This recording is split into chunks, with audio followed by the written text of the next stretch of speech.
Comentando a lição de quinta-feira, 11 de janeiro de 2024, a restauração acontecerá. Certa manhã, bem cedo, um pastor orava e se colocava nas mãos de Deus, como fazia diariamente, para executar a sua obra. Depois da oração, abriu a Bíblia e leu o Salmo 60, que fala da restauração que só Deus pode fazer em nosso físico, também em nossas emoções e em nossa vida espiritual. Após meditar um pouco, olhou pela janela do apartamento e viu ao longe um hospital, sentindo uma força irresistível de ir até lá. Quando andava pelos corredores, descobriu uma senhora em pânico. Ela ia ser operada e precisava de conforto e confiança, porque era uma cirurgia de muito risco. O pastor, então, se esforçou para acalmá-la, lendo em seguida o Salmo 60 e mostrando-lhe que devia confiar em Deus e se entregar aos seus cuidados, e então ela seria salva.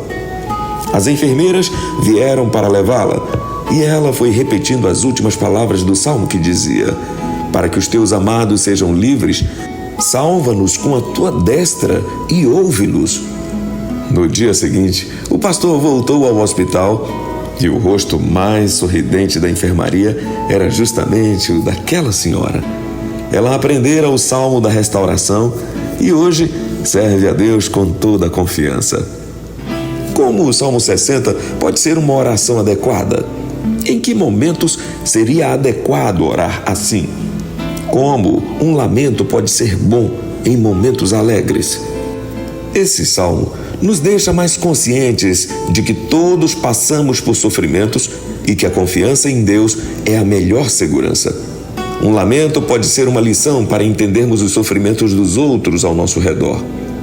O Salmo 60 é um salmo de lamento, mas que nos ensina a lição da compaixão por aqueles que estão sofrendo.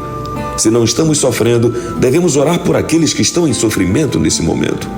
O salmista, inclusive, diz: em Deus faremos proezas, porque Ele é que é o nosso batalhador. Esse mundo é como um grande hospital onde Cristo veio curar os doentes, libertar os cativos de Satanás e transmitir vida e alento aos fracos.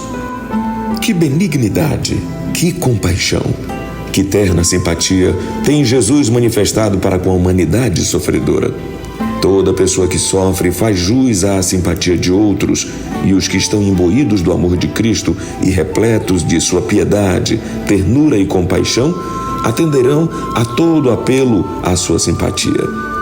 Livro Meditações Matinais de 1992, página 207. A leitura do Salmo 60 nos dá essa visão de empatia pelos sofredores e nos dá ânimo e confiança em Cristo que sofreu na cruz para nos dar a paz. Que oremos sempre com o Salmo 60 em mente, pois assim nosso sofrimento terá solução. E se estivermos em paz, teremos compaixão dos que sofrem e também precisam de conforto e piedade. Numa rua central da Índia, uma procissão levava o corpo de uma mulher que morrera e que os familiares inconsolados estavam ajoelhados junto ao corpo, balbuciando palavras de desespero e aflição. Era possível ver que estavam com medo e sem nenhuma esperança de uma ressurreição. Hoje, muitas pessoas vivem sob o domínio do medo.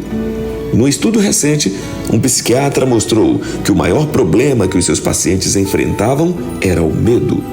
Medo de acabar louco, de suicidar-se, da solidão, ou medo de sofrer do coração, de câncer, de desastres ou mesmo da morte. Nosso mundo está se tornando um mundo de pessoas medrosas. Através dos tempos, em épocas de tribulações, tentações, privações e crises, Deus tem se empenhado em encorajar os corações daqueles que o amam. A Bíblia está cheia de garantias do auxílio e do conforto de Deus em todas as formas de problemas que podem instaurar o medo nos corações. Ainda hoje, o cristão pode ler o Salmo 22 com a convicção de que Deus está pronto para libertar a pessoa que nele deposita sua fé e confiança. O cristão pode olhar para o futuro confiante, com esperança e alegria, sem medo, sem desânimo ou desespero, porque Deus virá para nos salvar, como diz o Salmo 22, verso 5. A ti clamaram e se livraram, confiaram em ti e não foram confundidos.